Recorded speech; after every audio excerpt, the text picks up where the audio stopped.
What's good, Combat Sports fans? You already know it's your host Bando back at it with a fresh episode of Combat and Kick It. What are we talking about today, you ask? Henry CEJUDO versus YADONG ended in some controversy.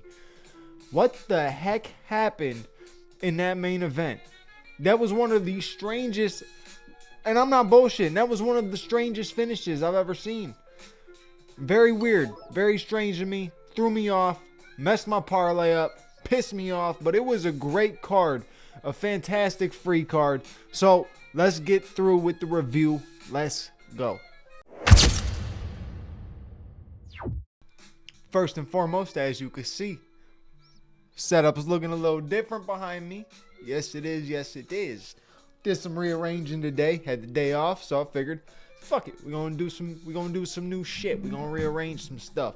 But I knew I was coming through with a review because last night's card was not only just a great card, but it ended in controversy. So anytime something like that happens, you got to come through and talk about it. So here I am.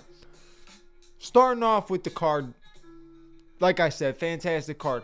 Lots of finishes. I mean, we opened up with finishes. We opened the prelims with finish. We opened the main card. Never mind, we didn't open the main card with finishes, but we had a badass finish on the main card. Shout out to my boy Jean Silva. I mean, just a bunch of dope finishes. I mean, you got that Bukakis one was opening the card. Ricky Simon had knockout of the night. There is no argument. My man went in there as the underdog against Javid Basharat and KO'd him spark unconscious. It was one of the cleanest right hands I've seen landed. I don't know what Kamaru Usman did to the world when he knocked out Jorge Masvidal, but that combination, that pulling the lead hand or even the backhand, either one, just pulling the hand down and throwing that overhand right, it's been working for people. It's been working for people, and that's how Ricky Simon got the KO last night, and it was nasty. So shout out to Ricky Simon, put himself back in the win column. No, actually, he's been in the win column. I don't think he was coming off of a loss, but got himself a huge KO finish, and definitely, like I said, KO of the night, no doubt. And then you got my boy Jean Silva had a dope finish in the first round, and dope because this is why I've been riding the hype with the fighting nerds, right? They are not only extremely talented, but they are bringing a different level of excitement now too to the fight game, right? You see a guy like Carlos Prates, who is also very he reacts when he does things, right? Like he landed that knee on I can't remember the dude's name. Radke. When he landed that knee on Radke, or he landed a punch on Radke first, and he looked at him and he was like, oh, like he knew he got him, and then he hit him with that knee and got the finish. Then you got guys like Kyle Barallo, who's just got really good energy, man. He brings good energy to the fights, brings good intensity to the fight. He's fun to watch. He's enjoyable to watch, and he's somebody you watch and say, that man is going to hold the top of the division, and I think it's going to be sooner than later. Then you go to guys like Jean Silva, Mauricio Rufy. When you look at Mauricio Rufy, you're looking at some beautiful, flashy striking, clean, fluent striking, right? So he gives you that aspect of the fight game. And then you got Jean Silva, who is just all around, might be becoming one of the most exciting fighters in the game. Not only is he just somebody who is exciting because he goes in there for a scrap, but he taunts. He has fun with it. He throws emotes out there, bro. Like, you'll swing and throw a kick, and he'll be like, yeah, good job, high five. And then he'll hit you with a 1-2 that just puts you to sleep, and then he'll stand over you like, brother, I thought we were fighting, man. High five. Oh, you're finished? Let me finish this. Like, he is very interesting and very fun to watch. So You're going to see a lot from the Fighting Nerds in 2025, and you're going to hear a lot from me about the Fighting Nerds in 2025. I'd say that fight of the night would have to be Rob Font. You know, I think I'm going to start coming through every single review that I do. I'm going to have my KO of the night, fight of the night, and then you got to come through with the bust of the night as well. Because there is always somebody that you expect to come through and perform, and they put on such a shit performance or such a shit fight that you just look at him as a bust. And the bust of the night for me is Alonzo Minefield. That man is a bust. No, listen, I'm not trying to dog anybody in this game because anybody in the UFC would beat my ass. There's no doubt about it. Even if I was a full-time person, like in the gym constantly, like I wish I was training to the level that they train, right? But even if I did, they would all still beat my ass. You know what I'm saying? So it's one of those things like, yes, I'm armchair quarterbacking at this point. But I'm sitting back and I'm looking at it like, damn, Alonzo Minefield can either go in there against a scrub and get a quick finish or get whooped up. Gas out, get whooped up. Him and his opponent, I don't even know the guy's name who he was fighting. I'm pretty sure he was fighting somebody on debut. Let me look real quick.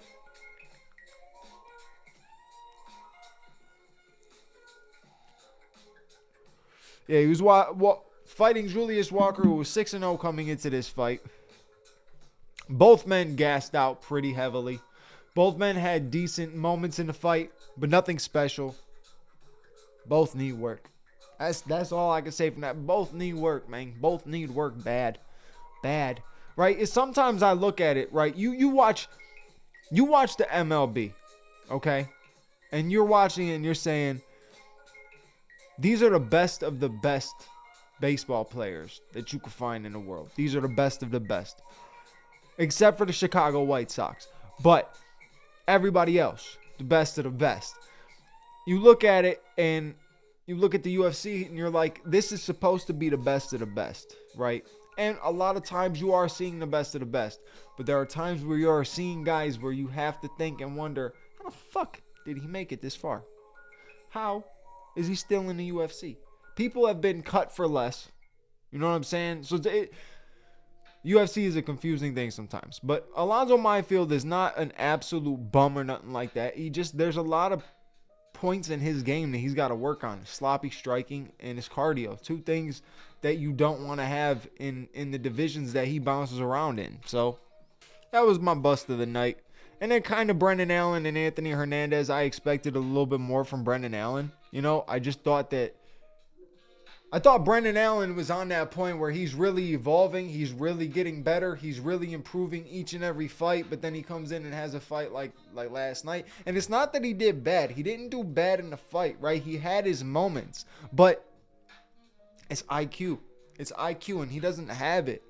He did not have, at least he didn't have it against Anthony Hernandez, because you're watching the fight, right?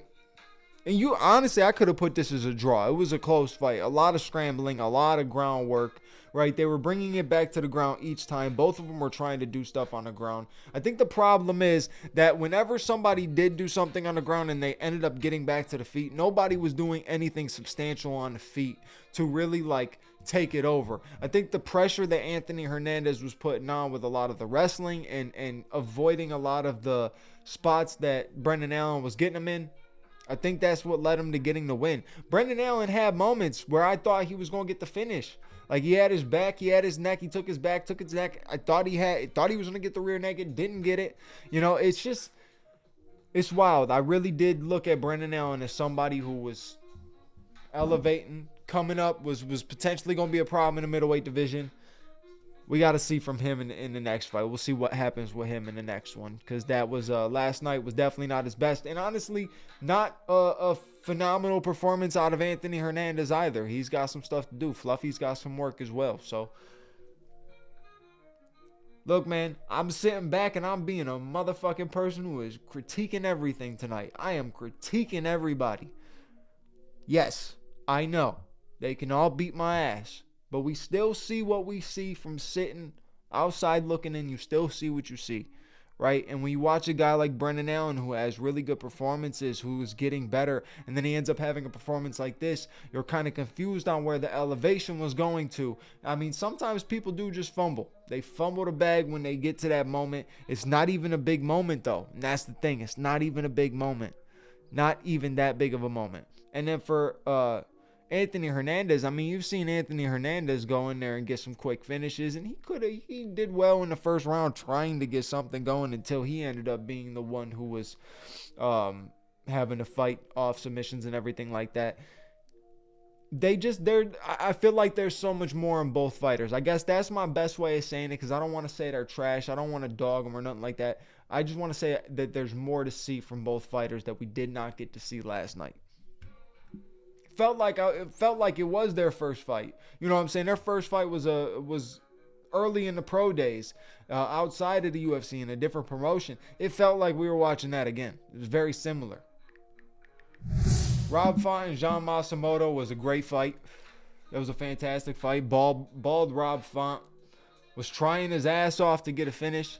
This kid is tough, though. This other dude that he was fighting was tough, man. He really was. He has some good jiu-jitsu.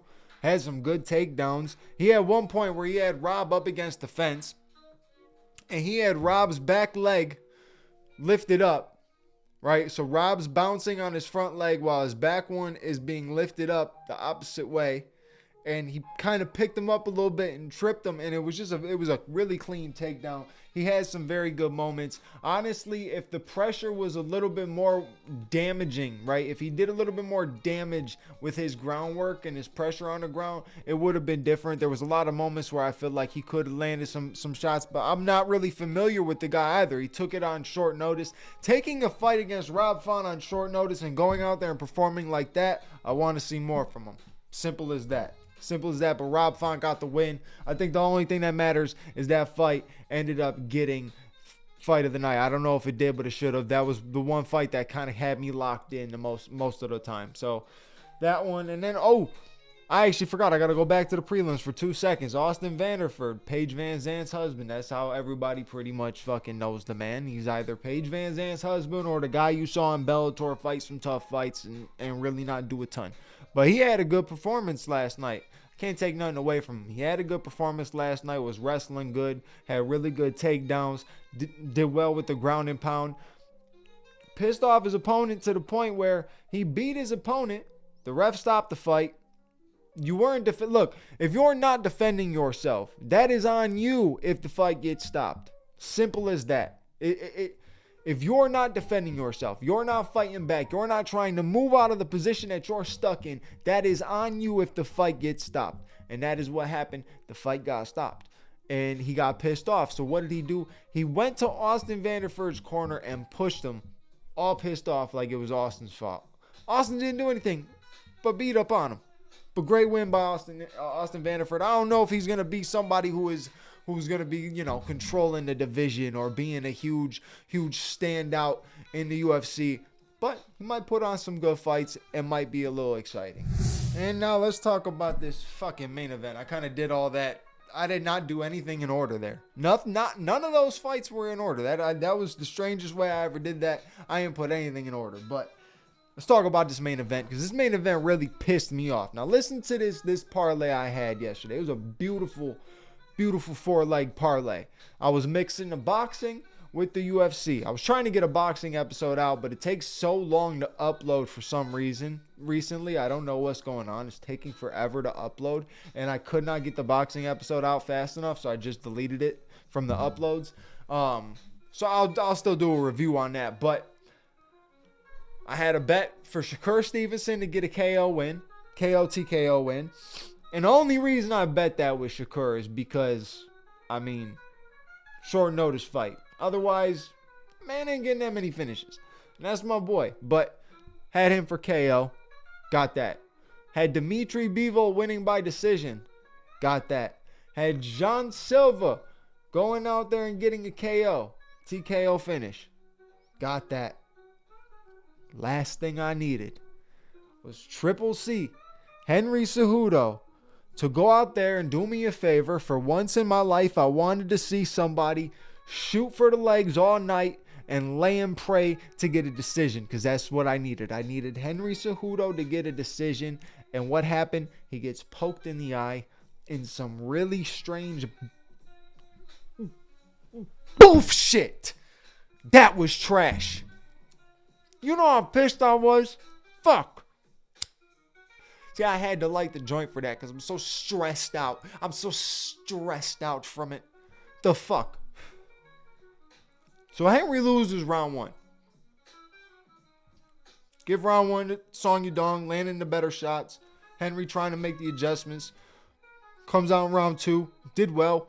Honestly, was struggling to get him down, which is crazy. An Olympic wrestler struggling to get Song Yadong down was pissing me off with that as well. But that's a whole nother discussion.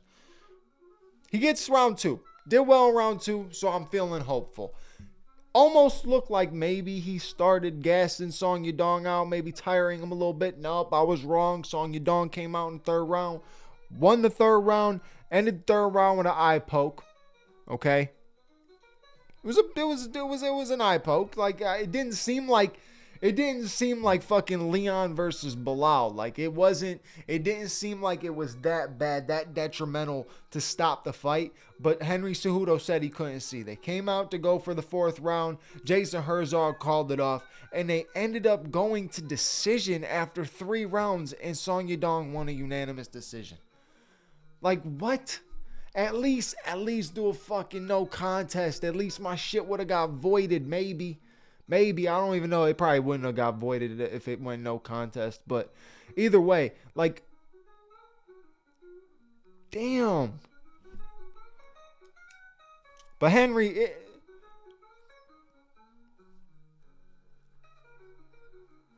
I think Henry's retirement was the worst mistake that he ever made. And the second worst mistake was coming back from that retirement. He should have just stayed retired. You fucked up by retiring. It was a dumb decision, but you made the decision. You did it. You're retired. You're done.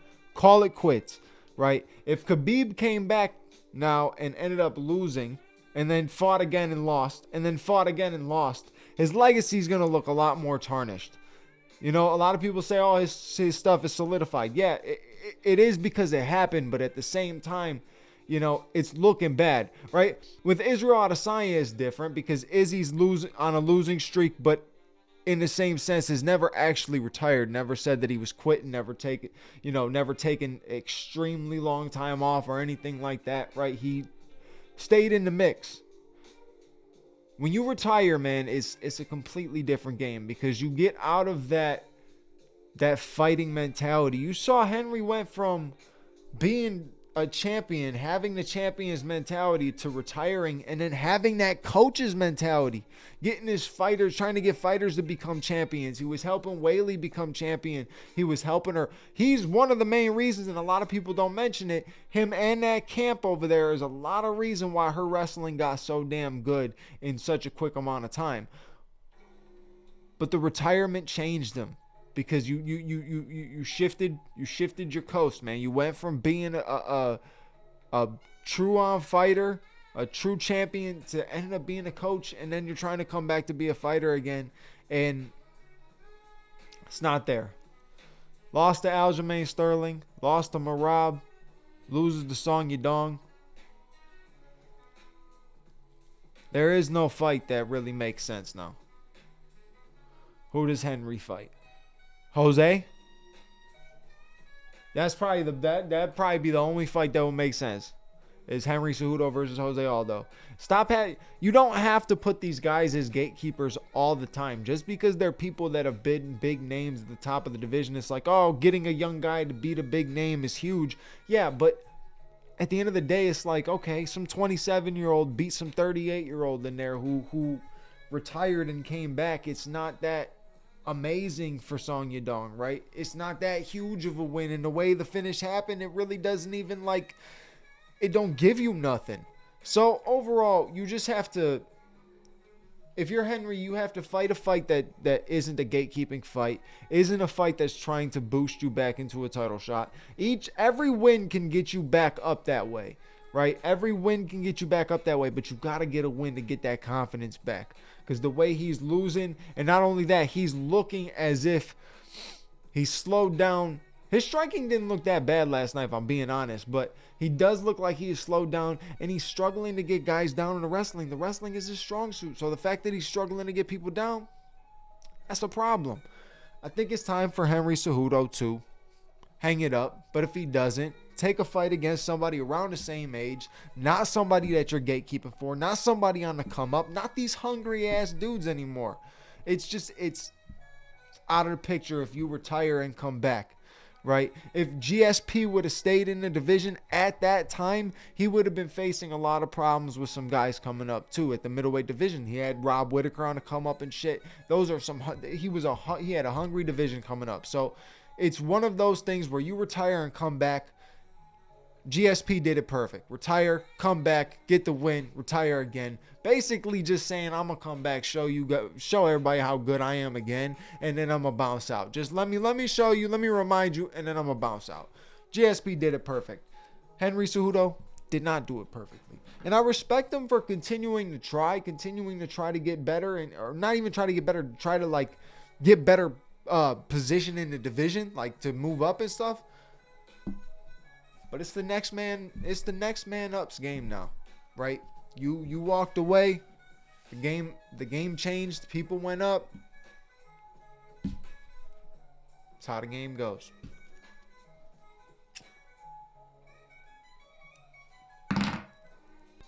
Well, either way, that's it for this episode. If you enjoyed this episode, then you should like, you should comment, you should subscribe. Should also hit that bell notification button that's somewhere on the screen there. Just hit that shit. Okay? You know what happens when you hit that? You find out when the next episode comes out. So ladies and gentlemen, I will catch you on the next episode. Your boy Bando is out. Peace.